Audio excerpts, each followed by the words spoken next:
Sözün bitdiyi yer. Mənim üçün bu kitabda ən çox sevdiyim esse bu oldu. Bunu hətta 2 dəfə oxudum. Bunu soruşacaqdım sizdən. Adətən soruşuram ki, sizin favori sözün bitdiyi yer. Söz o zaman hörmətli olur ki, onun arxasında əməl dayansın. İnsan bir şeyin dalınca qaçanda mən bunu əldə edəcəm. Tamam əldə etdin, amma nələri itirdin? O nələri itirdiyə çox insan baxmır. Doğru yol heç vaxt düz yol deyil. Siz qeyd edirsiniz ki, axı bura necə gözəldir, axı bura necə qəşəngdir. Burada səni sevirəm cümləsi yox, sevgi var. Niyə siz oruc tutursunuz? Bu sual əslində bütün cəmiyyətə ünvanlanan bir sualdır. İndi də çıxıb evə gedəndə bu kitabı açsam, ilk öncə sözün bitdiyi yerə. Bunu oxuyanda mən özüm üçün nəsə götürdüm. Hətta bunu anama da oxudum. Anam da özüm üçün nəsə götürdü. Salam İlqar bəy, hər vaxtınız xeyir olsun. Bugün biz sizinlə Həzrəti Eşq kitab haqqında danışacağıq. Mən bu kitabı oxumuşam. Çox maraqlı və aktual mövzulara bu kitabda toxunursunuz. Doğrudan çox maraqlı bir kitabdır.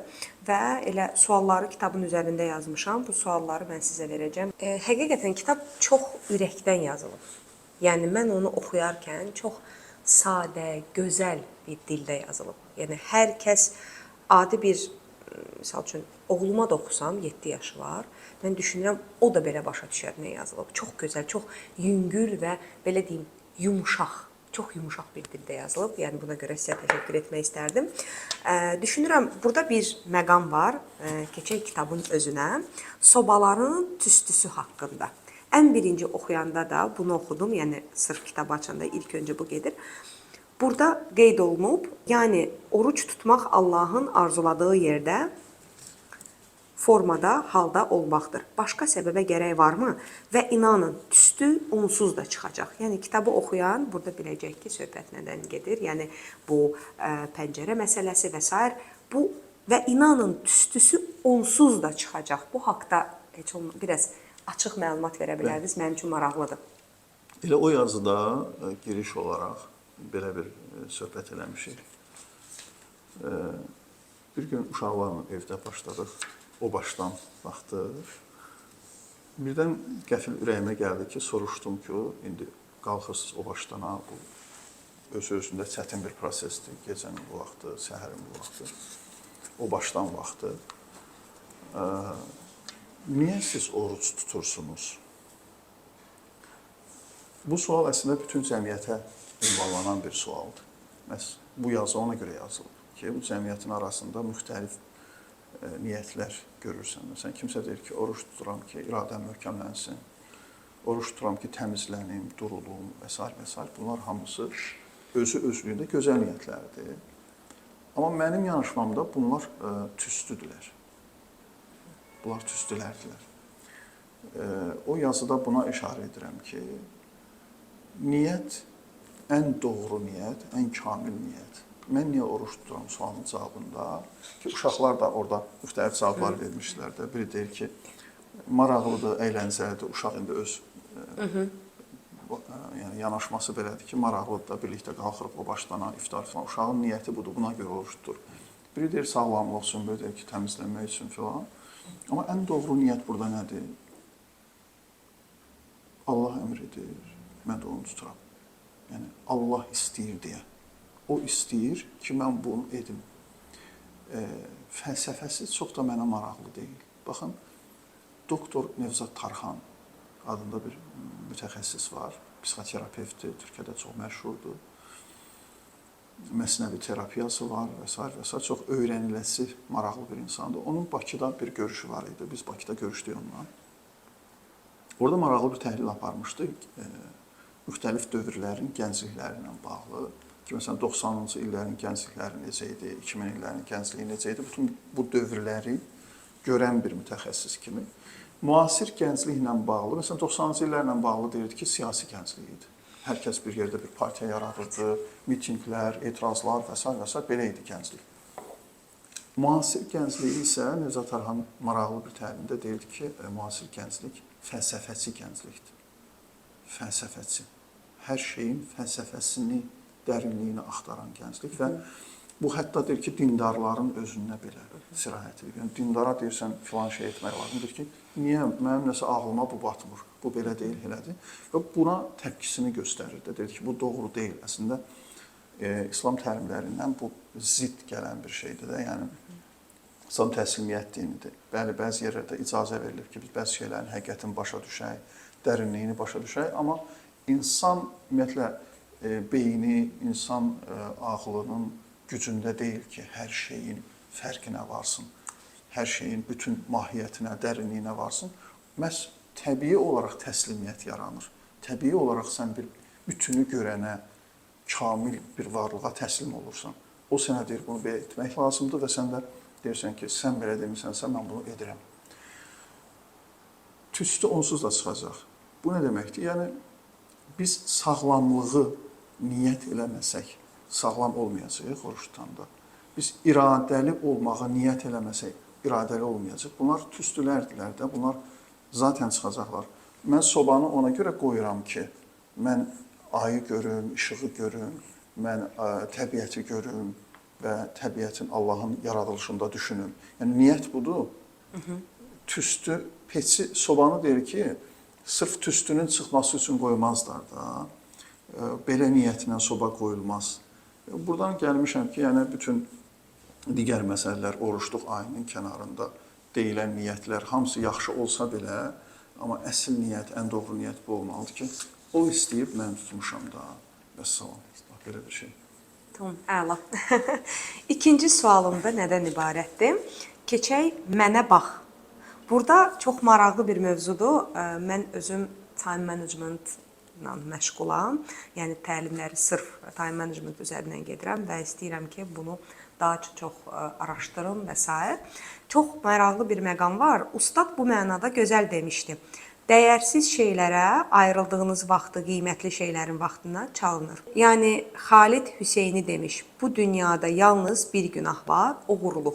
Time managementda zaten belə bir şey var ki, bilirsiniz ki, insanlar bir neçə işi görür və sosial media, ondan sonra lazım olmayan insanlarla lazım olmayan söhbətlər və s. və bu bizim zamanımızdan, lazım olan zamanımızdan oğurluq kimi sayılır. Çünki biz lazım olan işlərə prioritetlərimizi qoyub onların işini görmürük.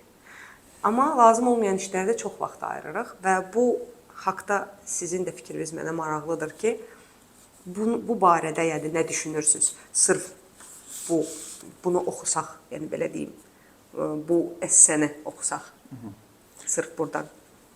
Bəli, yəni həqiqətən də belədir. Məsələn, əsas məsələlərdən biri insanın bu fərqindəliyə gəlib çatmasıdır ki, mənim enerjim və ümumiyyətlə məndə olan hər şey məhduddur. Bu sonsuz deyil. Mənim diqqətim məhduddur, mənim enerjim məhduddur, mənim vaxtım məhduddur. Ona görə mən başqa şeylərə, lazımsız şeylərə, belə bir məşhur fikir də var, deyir ki, bugün əgər lazımsız şeylərə pulunuzu xərcləyirsinizsə, sabah sizə çox vacib olan bir şeyi satmaq olacaqsınız. Belə bir şey.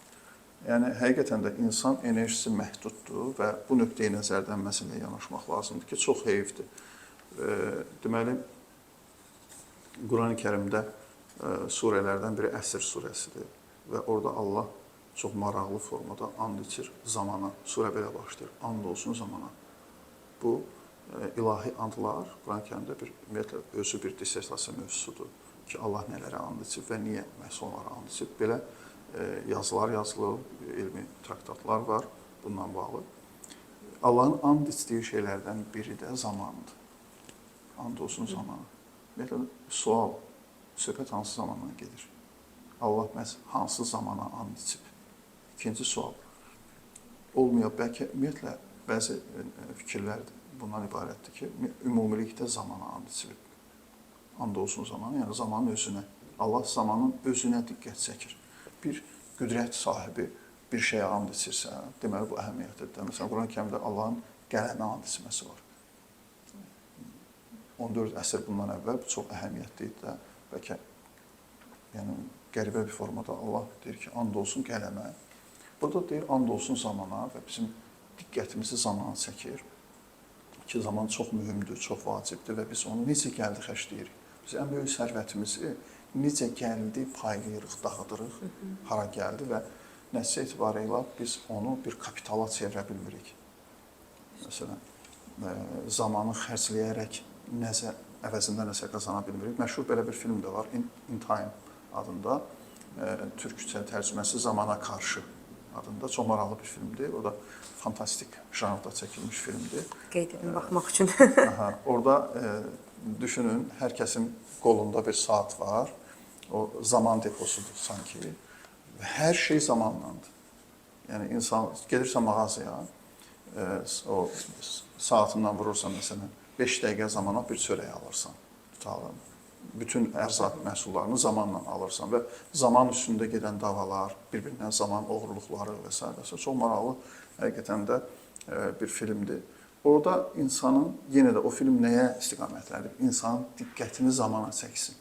O filmə baxandan sonra sən başa düşürsən ki, zamanın əslində nə qədər qiymətlimiş. Həqiqətən, mən o filmdən təsirlənib, hətta bir şeir də yazmışdım ki, hər şeyi zamanla qazanır insan. Bir şeyə sən 5 gününü verirsən, bir şeyə 1 ayını verirsən, bir kitab yazırsansa, sən nəticəyə köklənirsən ki, bir kitab ərsəyə gəlir. Amma düşünürsən ki, sən nə qədər zaman verirsən ona. Yəni, insanlar köklənir əsasən qazancılarına, nə mənə gələcək, nəyi itirdiklərinə köklənmirlər. Bu nöqteyi nəzərdən həqiqətən də zaman məsələsi çox vacib məsələdir. Psixologiyada bir effekt var, Puma effekti deyirlər, axmaq Puma effekti. Puma adında heyvanlar var. Onlar ağıllı pumalar olurlar. Əsasən pumalar ağıllı heyvandılar. Onlar əvvəlcədən hesablayırlar ki, mən bu ovun dalınca qaçıram. Bu açıq ərazidədirsə, deməli mən bu qədər qaçmalıyam, onu tutmaq üçün. Qapalı ərazidədirsə bu qədər. Bu çəkdiyim zəhmətə dəyəcəkmi bu ov? Sənədli filmdə baxanda bir də görürsünüz ki, puma gedişatın, prosesin ortasında dayandırdı. Yəni, vaz keçdi. Çünki ağıllı puma hesabladı ki, tamam, mən bu qədər zəhmət çəkəcəm, nəticədə bu mənim əlimə gələcək, qazancım bu olacaq, itirdiyimə dəyməyəcək. Ağıllı pumadır. Bir də var axmaq pumalar. Axmaq pumalar nədir? Yəni, öyle qaçır da, qaçır ondan sonra. Sonra tutandan sonra özü də əldən düşür, bir dərdə də dəyməyib. İnsanlara bağlı bu effekti gətirirlər. Deyirlər ki, insanlarda da bəzən axmaq puma effekti olur. Yəni, bir şeyin dalınca qaçır, o qədər zaman xərc edir, o qədər özündən verir falan. Sonra əldə etdiyi ona dəyirmi? Məsələ budur, dəyirmi sənin bu əldə etdiyin, itirdiyini? Bu hesablamaları doğru qurmaq lazımdır ki, insan əvvəlcədən hesablamalıdır ki, mənim itirəcəyim, qazandığım şey, itirdiyim şey ən azından heç bərabər olması da uduzmaq demək. Qazandığım şeylə itirdiyim şey bərabərdirsə belə sən itirmiş olursan, üstün olmalıdır. Bütünlükdə bu mövzulara toxunmaq istəmişəm bu yazıda. Çox maraqlı. Siz bax, danışdınız, yəni bu puma məsələsi, nəyi itiririk, nəyi əldə edirik. Mən bir daha da olsa, sanki bir daha eyni şeyi düşündüm və düz deyirsiniz. Tamamilə sizinlə razıyam. Yəni, insan bir şeyin dalınca qaçanda mən bunu əldə edəcəm. Tamam, əldə etdin, amma nələri itirdin? O nələri itirdiyə çox insan baxmır. Sırf elə nə əldə etdin, buna sevinir. Amma itirdiklərinə baxsalar, mən düşünürəm, tam fərqlidir. Çox maraqlıdır ki, instinkt hadisəsidir. İnsanın nəticəsinə, qazandığına baxması instinkt səviyyəsindədir. İnsan dərhal ona köklənir. Amma insanın itirdiyinə köklənməsi onu bizə mədəniyyət öyrədir. O öyrəniləsi bir şeydir. İnsan avtomatik olaraq itirdiyinə baxmır. Ona görə köklənmə bunun üzərindədir. Buna daha çox təkid edirik ki, yəni, məsələn, tutalım, mənim bir tanıdığım, əziz bir insan var. O insan Rusiyada yaşayır, Moskvada yaşayır və orada qazanmaq çox yaxşıdır. Məsələn, o köçmür, gəlmir başqa şəhərlərə, balaca şəhərlərə, yaxud Azərbaycana deyir ki, məsələn, mən ayda filan qədər qazanıram. Çox maraqlı, çox sadə bir formada bir aldanışın içindədir. Axmaq puma sindromuna yoluxub. Deyirəm, yaxşı, sən orada bu qədər qazanırsan, çox qazanırsan, bunu gəlibsən balaca bir şəhərdə bu qədər qazana bilməyəcəksən. Amma sən o şəhərdə həm də çox xərcləyirsən. Xərclər də çoxdur orada axı. Kirayə xərclərindən tutmuş, hər şey. Moskva dünyanın ən bahalı şəhərlərindən biridir. görürsən ki, bu oyanıqlıq, fərqindəlik onda yarananda gör ki, hə, o qədər köklənib qazancından tutalım, birdən-birə buna neçə min pul verirlər hansısa işinin qarşılığında. O qədər ona köklənib, nə qədər itirdiyinə heç diqqət eləmir də. İnsan bunu fikirləşəndə, bunu oturub ölçüb biçəndə görürsən ki, məsələni başa düşür və dayanır. Digər sualım nədən ibarətdir? İbrahim olmaq essesində qəşəng bir məqam var. Bunun üzərində özüm də belə bir şey etmək istərdim. Sizin də fikrinizi maraqlandırır mənə. Yaz onların hamısını bir vərəqə, sonra apar yandır.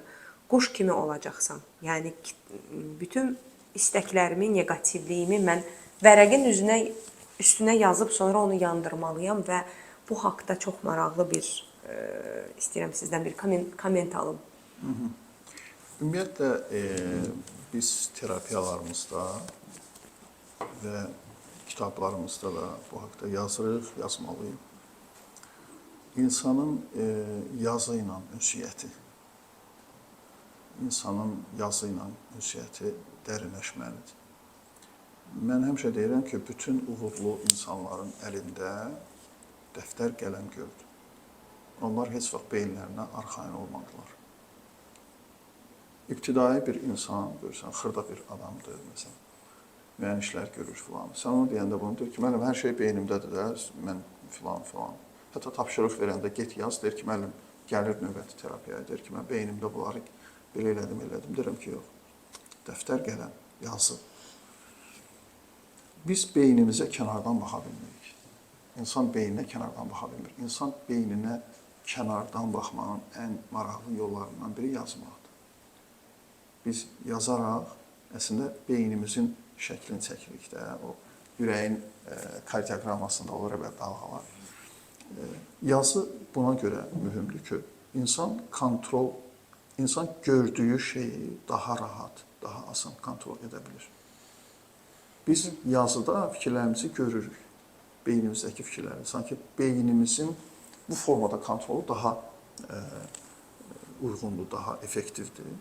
Bu nöqteyi nəzərdən dəftər, qələmlə ünsiyyət, planlarımızı yazanda, düşüncələrimizi yazanda, bir şey haqqında düşünəndə, mən bunu çox-çox ciddi tövsiyə edirəm.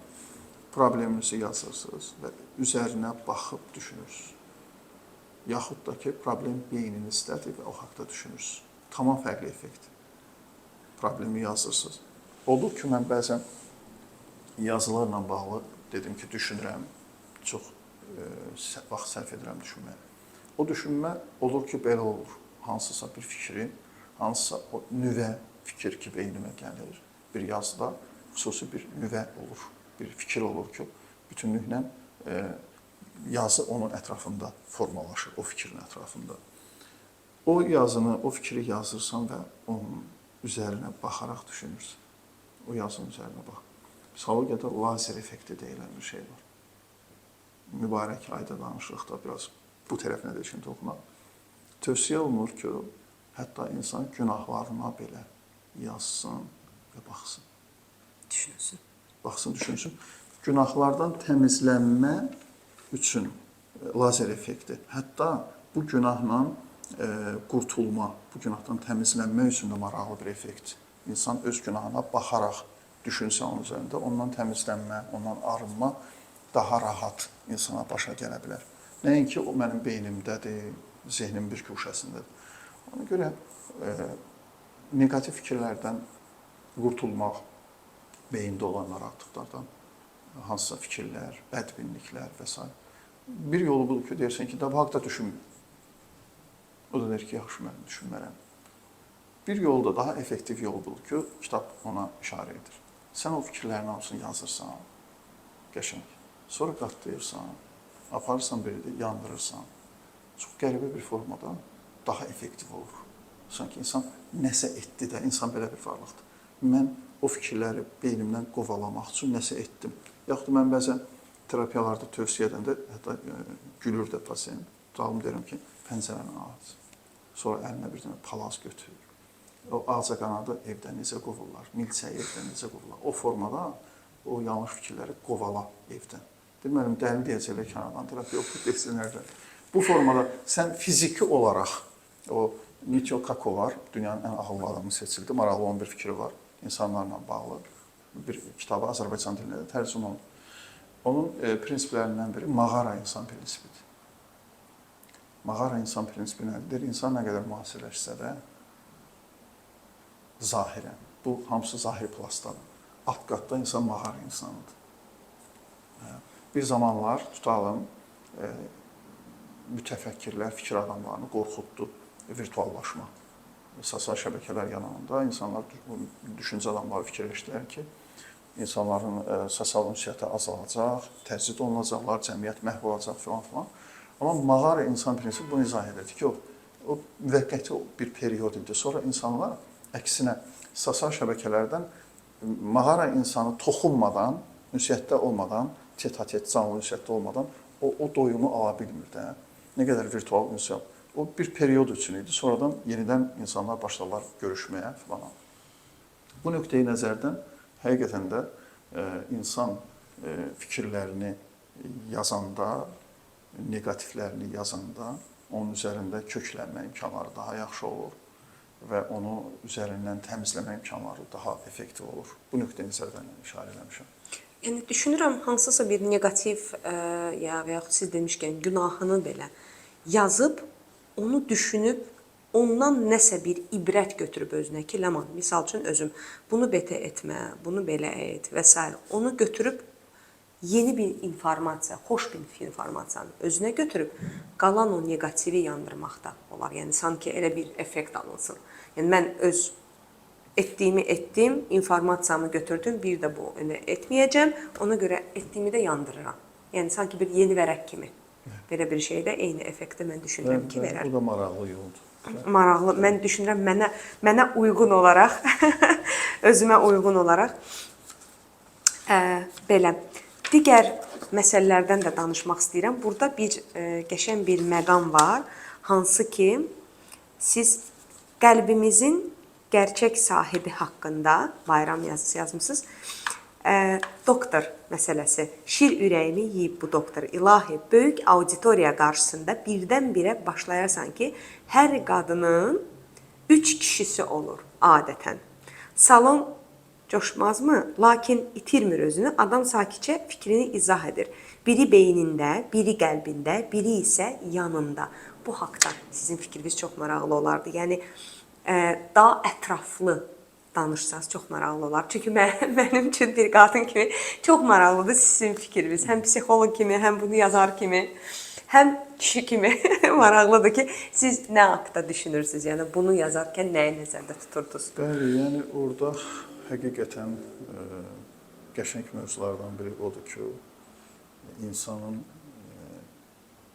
bizim beynimizdə istər kişi olsun, istər qadın olsun, bir insan bizim beynimizdə ola bilər, amma qəlbimizdə olmaya bilər. Bir insan hətta bizim yanımızda ola bilər, amma o bizim nə beynimizdə, nə qəlbimizdədir. Yəni, bu dostluq münasibətlərinə də aiddir təkcə. Kişi-qadın münasibətlərinə deyil. Yəni, bir dost düşünün ki, o sizin həm beyninizdədir, həm qəlbinizdədir, həm də yanınızdadır. Bir dost. Bir qadın üçün o belə bir şey olmuşdu, məşhur fikir adamlarından birinin çıxışı idi. Çıxışında deyir ki, bir qadının 3 kişisi olmalıdır. Zaten adətən belə təzadlar yaradırlar, bir narahatlıq yaranır, sonra izah olunanda o daha qalıcı olur, yadda qalan olur. Məhz o niyyətlə belə bir gediş eləmişdi. Hamı düşünür ki, bu nə deməkdir, estağfurullah falan. Ardınca deyir ki, yox. Yəni, söhbət eyni adamdan gedir. Yəni, sadəcə beynində, qəlbində və yanında. Və təəssüf ki, adətən bu belə olmur. Yəni, təəssüf ki, çox çətindir. Əgər qadın-kişi münasibətlərindən danışsaq, bir qadının həm beynində, həm qəlbində, həm yanında olmaq. Bu çox çətindir. Yəni, bütün ərazilərini fəth etmək, belə deyək. Qadının bütün ərazilərini fəth etmək çox çətindir. Burada əslində bayram yazısıdır, o giriş kimi o söhbətə toxunulub və oradan danışmışıq ki, qəlbimizin gerçək sahibi qəlbimizin gerçək sahibi Allahdır. Elə buna da aid bir mövzudur. Dünən Qədir gecəsi idi, Əhya gecəsi idi. Mən orada dostlarla danışırdım. Çox sevdiyim bir mövzudur. Baxın, bu məsələni gətirsə Allaha, təəssüf ki, bir çoxlarımızın yalnız dilində Allah var. Qəlbində yoxdur. Həyatında yoxdur. Yalnız dilində Allah. Bir düşünün ki, bir insan düşünün ki, onun həm dilində Allah var, həm qəlbində, həm həyatında Allah var. Hansı ev daha yaxşı evdir? Bir dəyərli şəxsiyyət danışır. Bir gün deyir, getdik əmmimizin evinə. Uşaqlarda belə şey olur da, uşaq vaxtı deyir, qonaq gedirlər. Sonra gələndən sonra otururlar, müqayisə edirlər ki, əmigilin evi daha yaxşıdır, yoxsa bizim evimiz belə müzakirə gedir. Sonra atalarına müraciət edirlər bundan bağlı. Hansı daha yaxşı evdir? Hansı daha yaxşıdır? Ata başlayır ümumi bir söhbət eləməyə. Ən yaxşı ev odur ki, əlamətlərini sayır. Bu olsun, bu olsun. Mənə görə ən yaxşı ev, ən geniş ev, ən rahat ev o evdir ki, orada Allah var. Allah bütün gözəlliklərin məcmuəsidir. Allah olan evdə ədalət var. Allah olan evdə dürüstlük var, fədakarlıq var, diqqət var və s. və s. Yəni Allahı gətirmək lazım deyil misən? Yəni bu kimi təlimlər, ayinlər, Ramazan ayı falan Allahı evimizə gətirmək üçündür. Allah yoxdur, bir çox evlərə baxsaq, görərik ki, məsələnin təməlində o dayanır ki, bu evdə Allah yoxdur. Məsələn, məşhur bir hədis var, deyir ki, qəlb Allahın hərəmidir. Qəlb Allahın hərəmidir və Allahın hərəminə ondan başqasını yerləşdirmir. Baxın, Allah böyük bir həqiqətdir. Sən Allahı qəlbinə salsan, sənin qəlbində böyüyəcək. Məsələn, olur da bizim bir geyimimizi hansısa daha canlı biri, daha kök olan birinə veririk. O bizim köynəyi böyüdür də, genişləndirir. Düşünün, Allah həqiqəti bizim qəlbimizə gəlsə, böyük bir həqiqətdir, nəhəng bir həqiqətdir, nəhəng bir var. Əgər qəlbimizdə ona yer versə və ümumiyyətlə niyə təkid olunur ki, Allahı gətirin qəlbimizə? O qəlb genişlənir, o qəlb böyüyür, o qəlb öz sahibinə bənzəməyə başlayır. Bu belə bir toxunardım. Əla, həqiqətən bu esseləri oxuyanda mən öz tərəfimdən bunu təbii ki başa düşürdüm, amma siz bunu yaxşıdır ki, elə gəldim, sizdən də soruşdum. Çünki tam fərqli bucaqdan, tam fərqli fikirlər mənə yaratdınız. Digər məsələ sözün bitdiyi yer. Mənim üçün bu kitabda ən çox sevdiyim esse bu oldu. Bunu hətta 2 dəfə oxudum. Bunu soruşacaqdım sizdən. Adətən soruşuram ki, sizin favori sözün bitdiyi yer. Yəni, bu mənim üçün, hətta indi belə danışıram, yəni, soyuq sanki gəlir belə içimdən. Doğrudan çox maraqlı bir şeydir. Çox maraqlı bir essədə siz qeyd edirsiniz ki, axı bura necə gözəldir, axı bura necə qəşəngdir. Burada səni sevirəm cümləsi yox, sevgi var. Burada ədalət haqqında uzun-uzadı nitqlər yoxdur, ədalət var. Bu haqda sizin də fikrinizi öyrənmək çox istərdim. Yəni, çox maraqlı bir məqamdır, həqiqətən. Yəni, ən çox sevdiyim esse də budur. Yəni, indi də çıxıb evə gedəndə bu kitabı açsam, ilk öncə sözün bitdiyi yerə. Bunu oxuyanda mən özüm üçün nəsə götürdüm. Hətta bunu anama da oxudum. Anam da özüm üçün nəsə götürdü. Tam fərqli bir düşüncə. Buyurun, sizin də fikrinizi. Elə bir fikrinizi. dünya ola, Çaş. Elə bir dünya ola. Deməli, mən üzərində işlədiyim bir roman var. Şəhid Muradla bağlı. Orada Murad belə bir söz işlədir. Deyir ki, bir şairdən sitat gətirir. Deyir ki, o şair deyir ki, mən ömrüm boyu sözdən qurtulmağa çalışmışam. və onu hətta yayır, deyir ki, bütün ciddi şairlər zamanla yavaş-yavaş başlayırlar çox sözdən qurtulmağa. Yəni həqiqətləri minimum sözlə ifadə etmək, sözdən qurtulmağa çalışmaq. O şairə görə səs deyir ki, sözdən daha böyükdür. Səs sözdən daha böyükdür. Murad bunu danışandan sonra orada sevdiyi qıza və orada deyir ki, nə gözəl var deyə. Sözdən qurtulmaq nə deməkdir? İşarət dilinə gəlib çıxaydı dünyamız. İşarət dili. O eşitmə, görmə əngəlli, daha çox eşitmə əngəlli insanlar danışırlar işarət dili ilə. Deyir ki, nə gözəl var da, bir düşün, mən sənə deyirəm ki, səni sevirəm, bir də var ki, onu sənə işarət dilində göstərirəm, sənə sevgimi. Bu daha təsirli də deyil. Və sonra birdən deyir ki, beynimə belə bir sual gəldi. Bəlkə şey olacaqsan, amma bu sual da soruşum, deyir. Görürsən, işarət dilində də yalın danışmaq olur. İşarət dili ilə də yalınır. Bəzən insan dərinə indiksə, görürsən ki, həqiqətən də söz çoxdur da, söz çoxalıb. Söz həddindən artıq çoxdur. Və işi korlayan da biraz budur. Yəni, həqiqəti gizlədən də çoxdur, sözlərin çoxluğudur. Bu biraz həqiqətin üstünü örtüb və sözdən qurtulmağa sanki çalışmaq lazımdır. Orada da sözün bitdiyi yer deyəndə, deyir, mən elə bir yerə gəlmişəm ki, burada sevgi haqqında böyük söhbətlər yoxdur da. Söz o zaman hörmətli olur ki, onun arxasında əməl dayansın. Düzdür. Arxasında əməl dayanan söz güclü olur, effektiv olur, təsirli olur. Bizim dəyərli Lalə xanımın bir sözü var həmişə. Deyir ki, hərəkətə gətirən söz azdır. Söz çoxdur, hərəkətə gətirən söz azdır. Söz nə vaxt hərəkətə gətirir? Arxasında bir dayağı olanda, əməl dayağı olanda.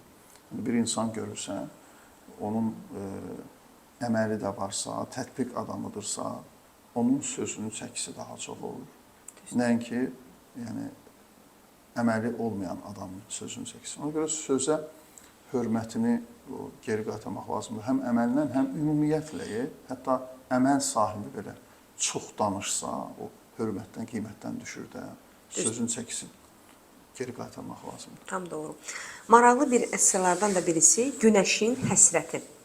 Stressdən danışdınız, təzə başlayanda danışmağa. Yəni, burada bir məqam var. Dedim axı, bəzən kəsdiyimiz cəza qarşı tərəfdən çox bizi, özümüzü incidər.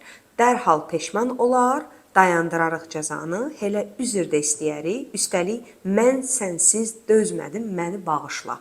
Hal-hazırda aktual bir mövzulardan biri bu, sırf təkcə şəxsi həyata aidiyyatı yoxdur. Ümumiyyətlə, bəzən bizim o dediyimiz, bizə hansı bir vədlər verən, qardaş deyən, canım deyən insanları biz cəzalandıranda sonra ayılırıq ki, biz özümüzü cəzalandırmışıq. Sizin haqqında, yəni sizin də fikriniz bu haqda çox maraqlıdır. Elədir, insan bəzən belə olur. Mən əslində pandemiya dövründə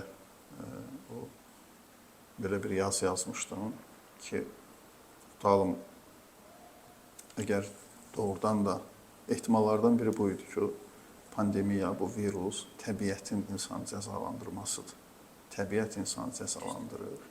Onun yanlışlarına görə, xətalarına görə. O kitabda da vardı, siz bu haqda danışmışsınız mənə. Və əgər belədirsə, düşünürəm ki, təbiət də o qism insanlardandır ki, kəsdiyi cəza qarşı tərəfdən çox özünü incidir. Yəni, təbiət cəzanı kəsəndən sonra küçələr boş qaldı, hər yer boşaldı, insansızlaşdı, insanlar girdilər evlərə. Təbiət çılpaq görsəndi və darıxdı insan üçün. Ona görə özü bir şeylər düşünməyə başladı ki, o virusu aradan qaldırsın, yenidən insanlar qayıtsınlar təbiətin qoynuna da, belə deyək. Bu nöqteyi nəzərdən həqiqətən də bizim kəsdiyimiz cəzalar bəzən bu nöqteyi nəzərdən effektiv olmur. İstəyirsən bir insanı hansısa iradəvi cəza olaraq, iradəvi cəzalandıraraq, uzaqlaşdıraraq özündən, onu hansısa istiqamətə yönəldəsən, hansısa səhvini başa salasan. Amma bəzən elə olur ki, tərslikdən qarşı tərəfin kefi yerində olur. Cəza əslində siz özünüzə kəsmiş olursunuz və sonra peşman olursunuz. Gəl, qayıt geri, ev yoxdur da, neyini həqiqətən də belə hallar da olur yəni. Bilmirəm, orada tam yadımda deyil hansı əhvalda bunu yazmışam, hansı kontekstdə yazmışam, amma belə hallar doğrudan da olur bəli. Bir maraqlı mövzulardan da biri, esselardan biri sözün canı. Yəni bunu oxumaq lazımdır. Bu ayrıca bir mövzudur.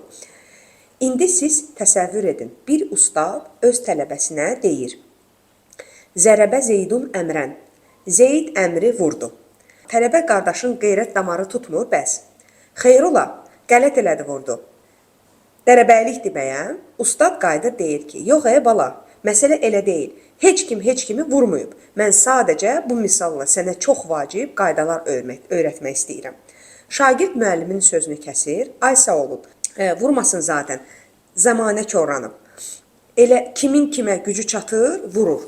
Bu haqda da sizin fikrinizi. Bəli, o Məsnəvidə keçən bir hekayətdir. Rumi yazır. Rumi ümumiyyətlə həqiqətən böyük sənətkardır, böyük fikir adamıdır. Ərəb dilini öyrənənlər bilirlər, sərf elmi olur, nəhv elmi olur. Orada məşhur bir misaldır. Zalım feili, faili, ismi faili, ismi məfulu öyrətmək üçün müəllim tələbəyə müəyyən misallar olur. Zərəbə, Zeydun əmrən. Zeyd əmri vurdu. Burada göstərir ki, Zeyd ismi faildir, zərəbə feildir, vurdu feildir və əmr isə məfuldur. Bunu göstərmək üçün bir misal vurur. Zeyd əmri vurdu. İşin mahiyyətini başa düşməyən tələbələrdən biri, yəqin yeni bir tələbə imiş, durur, qeyrət damarı tutur ki, ay müəllim, o düşünür ki, müəllim bir xəbər verir. Deyir ki, ay müəllim, kim vurdu, harada vurdu, niyə vurdu, xeyr ola, benim dərəbəylikdir bəyəm, gedək görək, nədir məsələ falan. Deyir ki, ay, otur aşağı, heç kim vurmayıb. Dərhal qayıdır ki, elə vurmasın zaten. Vursa bizim xəbərimiz olsun. Belə dəfələrlə müəllim təkrar istəyəndə yenə bunu desin, yenə də o şagird qalxır ki, nə oldu, nə baş verdi. Bu nə deməkdir? Rumi bu Məsnəvidə bu hekayəti gətirməklə deyir ki, əslində bizə gülməli gəlir bu vəziyyətdə. Buna hamımız gülürük. Halbuki bizim də halımız elədir. Məsələn, Allah müəyyən ayinlər göndərib bizə, tutalım oruçluq ayini.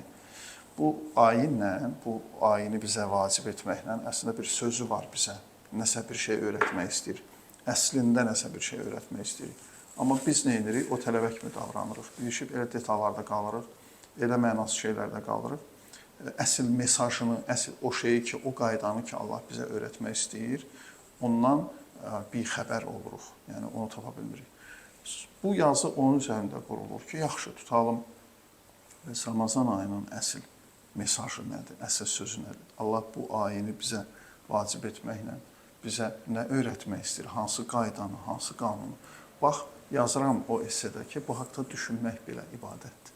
Yəni, hazır bir cavab vermirsən. Hətta orada yadıma gəldiyi qədər axırda deyir ki, Ponti Pilat İsa'dan soruşdu, həqiqət nədir və İsa susdu. Mən hazır cavabları verməyin tərəfdarı deyiləm. Deyirəm ki, bu haqda düşünmək lazımdır.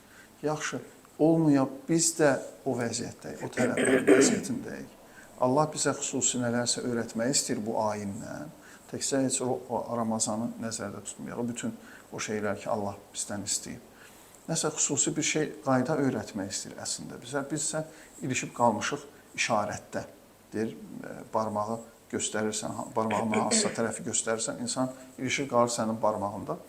Bu nöqteyi nəzərdən təkid edirəm ki, bununla bağlı düşünmək lazımdır. Düşüncə deyirləri bir saat düşünmək 70 il ibadətdən üstündür. Belə şeylərin üzərində düşünmək ki, həqiqətən bu ayinin həqiqi, gerçək, vacib bildiyi mesajı nədir? O bizə nəyi öyrətmək istəyir? Bununla bağlı yazmışam yəni. Deməli, müəllim, hal-hazırda maraqlı bir mövzulardan da biri, əsərlərdən biri emosional zəka, EQ. Çox maraqlı bir mövzudur, həm də aktualdır hal-hazırda, kurslar da var və s. Və qəşəng bir status var, sitat var daha doğrusu. Elə güclü olacaqsan ki, heç kim, heç nə sakitliyini poza bilməsin. Bu haqda fikriniz mənim üçün çox maraqlıdır. Bəli, yəni bu həqiqətən gözəl mövzudur. Emosional zəka mövzusu, insanın öz hisslərinin fərqində olması, insanın öz hisslərini idarə etməsi, insanın öz hisslərinin əsiri olmaması, öz hisslərinin əmiri olması. Bu çox geniş, çox gözəl mövzudur və həmçinin də çox vacib mövzudur. Çünki biz adətən hisslərimizin əsiriyik, hisslərimiz bizi idarə edir. Ona görə biz bədbəxtlik, ona görə biz depressiyadayıq, ona görə biz deyinirik və s. və s. Bütün məsələ hisslərdir. Bütün məsələ bundan qaynaqlanır ki, biz hisslərimizin əsiriyik. Hisslər bizi hara istəyirsə çəkir arxasıca. Halbuki hissləri yox etmək yox, hissləri görməmək yox, hissləri idarə etmək lazımdır. Emosional zəka məhz bundan danışır. Hisslərinin əmiri olmaq, ağası olmaq lazımdır. Tutalım, işin gücün ən qızğın vaxtında birdən bir darıxmaq hissi gəlir. Və sən hər şeyə atırsan və darıxmaq istəyirsən. Bu, vaxtsız gəlmiş bir hissdir. Darıxmaq hissi. Vaxtında deyil, sən işləməlisən, iş var, güc var, əlində kitab yazırsan, yaxud təlimə hazırlaşırsan. Bu zaman emosional zəka nöqteyi nəzərindən zəif olan insan o hissinin təsiri ilə saatlarını belə verə bilir, itirə bilir. Düşünürsünüz? Saatlarla girir YouTube-da, orada, burada o hissin baskısı ilə o hissi öldürmək üçünmü, öhdəsindən gəlmək üçünmü belə edir. Amma emosional zəkası güclü olan insan, bayaq dəftər qələmdən danışdıq, mənim obrazlarımdan birində belə bir şey var idi, o götürüb yazırdı. Darıxmaq hissi gəldi, götürüb yazırdı ki, əziz darıxmaq. Sən məni gözlə axşam, sənlə xüsusilə məşğul olacam. Və anlatmırdı onu. Həqiqətən də axşam gedirdi, məsələn, inansılı biri idi, gedirdi, dəstana salırdı filan, gedirdi, uzanırdı bir lirik musiqi qoyurdu orada fon olaraq və başlayırdı darıxmağa. Beləcə öz hisslərini idarə edirdi. Yəni, hisslər bizdə var, müxtəlif səbəblərdən gəlir, bəzən vaxtsız gəlirlər. Yaxınlarda bir təlimimiz də olmuşdu burada ki, səbir, həzzi sonraya saxlamaq bacarığıdır. Səbir, həzzi yox etmək deyil. Həzzi sonraya daha uyğun bir zamana saxlamaq bacarığıdır. Və burada həzzin yerinə biz hissi də qoya bilərik, hissləri. Səbir nədir? Öz hisslərini daha uyğun bir zamana saxlamaq bacarığıdır. Təlimdə demişdiniz bu barədə. Bəli. Yəni ona görə hisslərin idarəçiliyi emosional zəka tələb edir. Emosional zəkanı gücləndirmək mümkündür. Ramazan ayı, orucluq ayini də çox maraqlı bir konseptdir, çox maraqlı bir kurs kimi buna yanaşsaq, bir aylıq bir kursa sanki gəlirik, praktik bir kurs və biz bu praktik kursda emosional zəkamızı gücləndirmiş oluruq. Siqnallar gəlir və biz ona əhəmiyyət vermirik. Emosiyalarımız gəlir və biz onu sonraya daha uyğun bir zamana saxlayırıq. İnsan, sanki bu təlimlə Allah deyir ki, insan özünü qidanın əsarətindən qurtarsa, bu başlanğıcdır, bu əlifbadır, bu fundamentdir. İnsan özünü qidanın əsarətindən qurtarmayıbsa, qarınqulu insanlar olurlar, qarının əsarətindən. Bu insan yəqin ki, həyatda da uğursuz olacaq, digər məsələlərdə də əsarətdə olacaq. Sanki insanın ən böyük əsarəti qida əsarətidir. Onun əsarətindən qurtarsan, insan burada əmir olmağı, idarəçi olmağı əlinə keçirsə, mən istəyirəm hansı vaxt qida olmalıdır, hansı vaxt olmamalıdır. Mən sənə icazə verirəm, vermirəm. Belə bir hakimiyyəti öz üzərində qura bilsə, yəqin ki, bu insan digər məqamlarda da, həyatın digər sahələrində də o əmirlik statusunu qoruya biləcək. Bundan danışılır. Tam razıyam sizinlə. Bir də maraqlı bir mövzu var. Ümumiyyətlə, əssalar hərə bir cür, hamısı, yəni bir cür maraqlıdır. Tənhalığı sevmək. Burada bir məqam var. Bir dəfə yadımdadır, elə bu məkanda soruşmuşdum dostlarımdan. Axırıncı dəfə nə vaxt maraqlanmısınız özünüzlə və nə qədər yaxından? Bu çox gözəl və aktual bir mövzudur. Elə özümə də aiddir. Hər kəsdən maraqlanıram. Bir test etmişdik biz bu yaxınlarda, buna uyğundur. Həmin testdə müəllim bizdən soruşdu ki, siz həyatınızda kimə görə cavabdehsiniz? Kimdən ən çox maraqlanırsınız? İnanırsınız, hamı oğul yazdı, yoldaş yazdı, ana, ata yazdı, özündən başqa hamını yazdılar. Amma ən əsas məqam mən düşünürəm, insan ilk öncə özü haqqında düşünməlidir. Siz bu haqda nə düşünürsünüz? Özü ilə maraqlanmaq çox vacib bir cəhətdir və insan özünə ən yaxın olan varlığı, yəni özünü unudur. Çox maraqlıdır və çox acınacaqlıdır həm də. özünü insan unudub deyə bir çox şeyləri unudub. Halbuki insanın ən böyük məşğuliyyəti məhz özü olmalıdır. Bizim dəyərli ustadlardan birinin sözü idi və mən bir xeyli müddət bu söz öz təsirində saxlamışdı. Bir xeyli müddət təsadüfi bir çıxışda bunu eşitdim və xeyli təsirinə düşdüm və xeyli özümə yığıldım. Özümə yığılmaq, qəşəng ifadə, özümə yığıldım.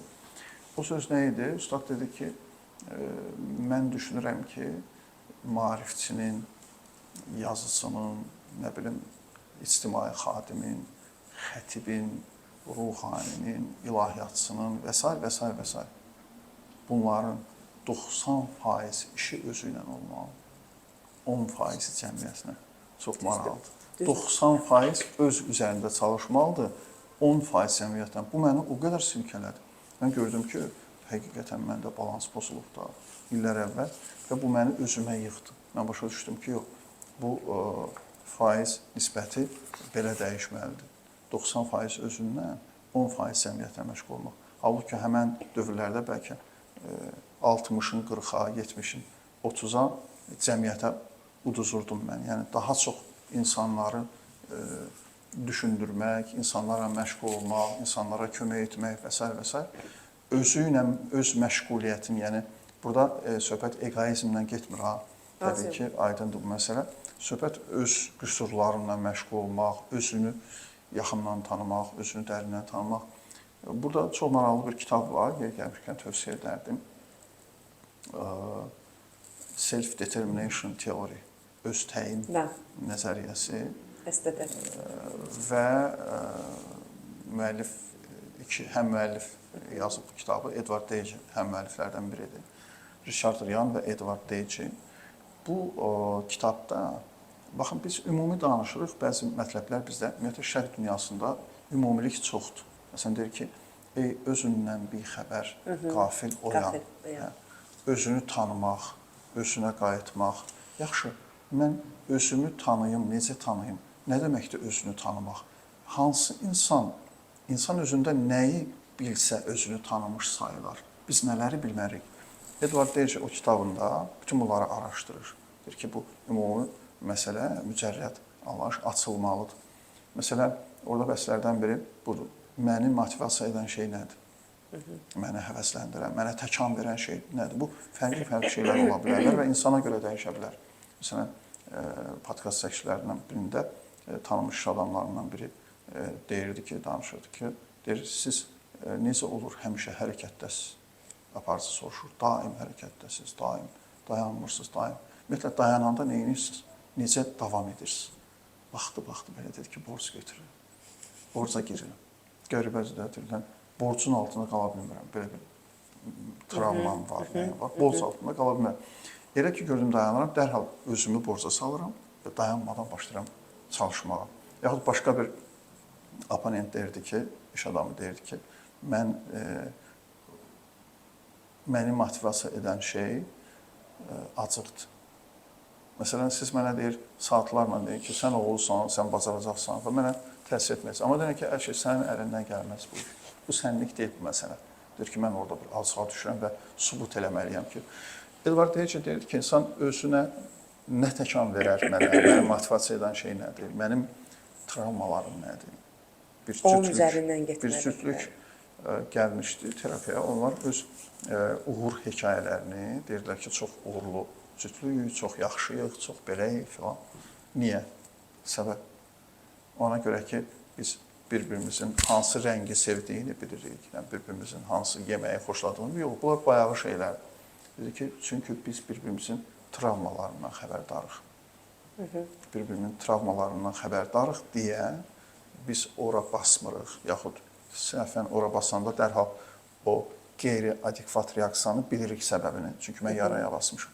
Özünü tanımaq deyəndə, yəni bütün bu anlayışlar nəzərdə tutulur. Həm bir insan kimi, yəni cins olaraq, növ olaraq insan hansı resursları var, insanın hansı funksional imtiyazları var. Həm insan kimi özünü tanımaq, həm də bir fərd kimi, bir şəxs kimi, bir individual varlıq kimi özünü tanımaq. Yaxşı, insanın filan resursları var. Məsələn, insan öyrənə bilən varlıqdır, insan seçim edən bilən varlıqdır. Bu ümumi insan üçün.